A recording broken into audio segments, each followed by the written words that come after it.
Un picco influenzale importante, febbre, tosse, dolori articolari e tante persone a casa proprio a ridosso delle feste. Quest'anno abbiamo la variante K.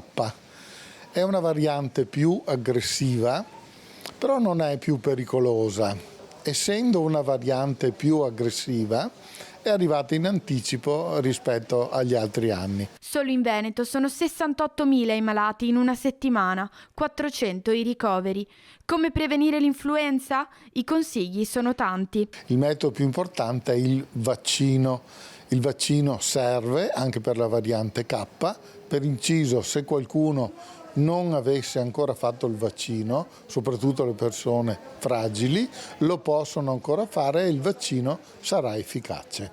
Il vaccino si può fare anche nelle farmacie, attenzione, perché si può fare solo nelle farmacie che si sono certificate come farmacie vaccinatrici.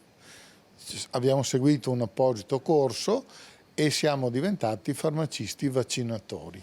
Per poi passare ai rimedi più tradizionali. Si possono prendere gli antipiretici, bisogna tenere l'organismo ben idratato, tè, tisane e quant'altro. È assolutamente inutile andare in pronto soccorso. Volendo si può avvisare il medico di base, il quale ci conosce molto bene e ci può dare delle indicazioni utili.